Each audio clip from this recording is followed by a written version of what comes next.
Sebelum melanjutkan, jangan lupa subscribe dulu, terima kasih. Bab 506, apakah kamu kehilangan cinta? Dia tidak percaya bahwa Seng Xiao tidak pernah bermain dengan wanita saat dia berada di posisi ini.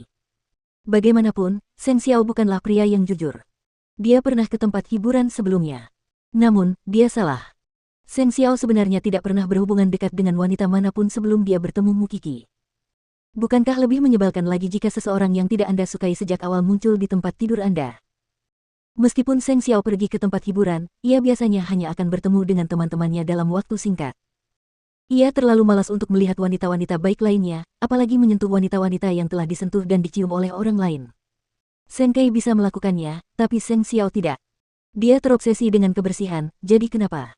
Gu Ziling tidak tahu kalau suaminya sudah berselingkuh. Tidak, dia tahu itu.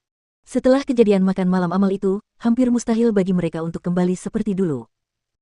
Satu-satunya hal yang membuatnya enggan dan merasa tidak layak adalah bahwa ia masih harus menuruti dan mengurus seluruh keluarga sementara suaminya bersenang-senang dengan wanita lain. Setelah beberapa saat, Gu Ziling kembali ke rumah Seng. Ketika kakek Seng melihatnya pulang sendirian, dia bertanya, apakah kakak kedua masih marah? Dia ditemani seorang sekretaris. Aku tidak berani mengganggunya. Gu Ziling berkata dengan dingin. Kemudian, dia masuk ke kamarnya. Wajah kakek Seng berubah. Ia langsung menelepon Seng Kai. Sementara itu, Seng Kai dan sekretarisnya masih asyik dengan hasrat mereka. Dan panggilan kakek Seng membuat Seng Kai kembali sadar. Mendengar napasnya yang berat, kakek Seng sudah bisa menebak apa yang sedang dilakukannya. Dia tertawa dingin. Awalnya kamu tidak bersalah. Tapi sekarang, kamu tidak bisa mengatakan kamu benar bahkan ketika kamu punya 100 mulut. Seng Kai meletakkan teleponnya dan menatap sekretaris yang telanjang. Dia menarik napas dalam-dalam dan memejamkan mata. Kamu pulang saja. Ketua Seng. Jangan datang lagi mulai besok. Sekretaris itu menatap Seng Kai dengan enggan. Namun, dia tidak bisa menahannya. Mereka hanya terdorong oleh keinginan mereka tadi. Jaga dirimu baik-baik. Setelah berkata demikian, sekretaris itu mengambil pakaiannya dan meninggalkan kantornya. Namun setelah dia pergi, Seng Kai merasa semakin kesepian. Di mata Gu Ziling, apakah dia serendah Seng Xiao? Malam itu memang malam yang dingin. Karena cederanya, Lin Muan diberi liburan singkat agar ia bisa beristirahat di rumah. Itu juga merupakan permintaan maaf dari gurunya. Lin Muan adalah seorang peserta pelatihan yang luar biasa di Akademi Kepolisian. Prestasi akademisnya sangat baik, begitu pula keterampilannya di berbagai bidang.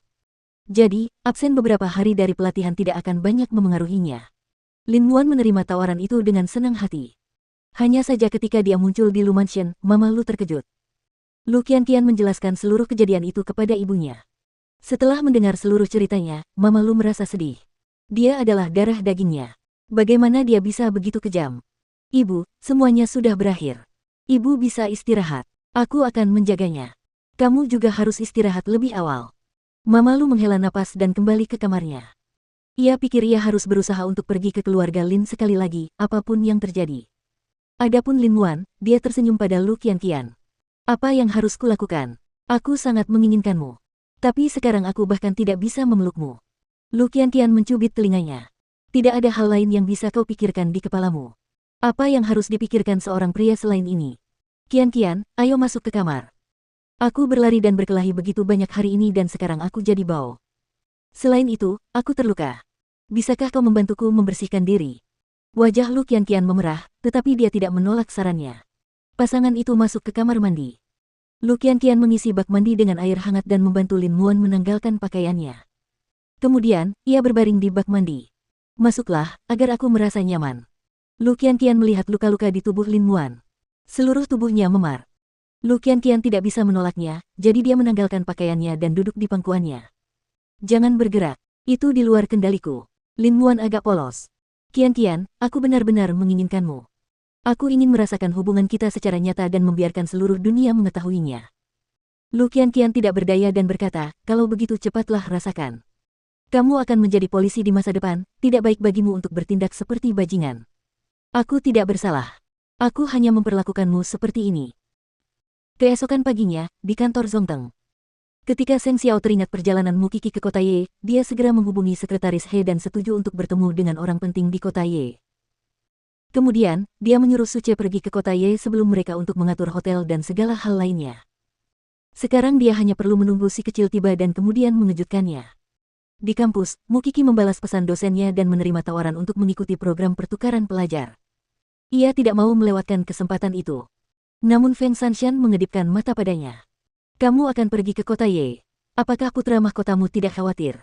Mengapa dia harus melakukannya? Ada banyak elit yang berpartisipasi dalam program ini. Di antara mereka, ada beberapa pria cemerlang dari keluarga baik-baik juga. Aku berencana untuk mencari satu sendiri.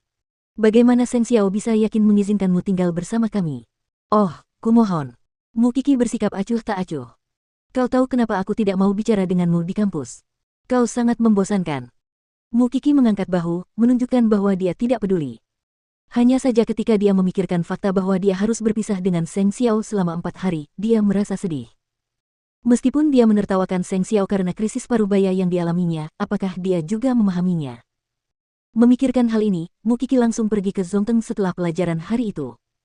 Hari masih pagi dan Seng Xiao masih bekerja. Jadi, Mukiki duduk di kantor sambil membaca buku. Harus ada batasnya saat kau mengintipku. Mukiki meletakkan buku pelajarannya dan tertawa. Kau tahu, apakah aku terlihat bodoh? Itu karena aku harus pergi ke kota Ye pagi-pagi sekali. Jadi aku ingin menemuimu sesering mungkin sebelum pergi. Mukiki tidak berdaya. Bukankah akan lebih bagus jika kamu bisa mengecil atau membesar? Dengan begitu aku bisa membawamu kemanapun aku mau. Dan karena kedatangan Mukiki yang tiba-tiba, Seng Xiao memberikan desainer itu hari libur. Dia tidak ingin dia tahu bahwa dia sedang mempersiapkan cincin pernikahannya. Jangan terlalu tegang. Ini hanya 4 hari. Semuanya akan berakhir sebelum kamu menyadarinya. Mudah bagimu untuk mengatakannya. Mukiki mendengus. Bagaimana dia bisa tidur nyenyak jika tidak ada yang akan menghangatkan tempat tidurnya, mencucinya, mengeringkan rambutnya, dan menidurkannya?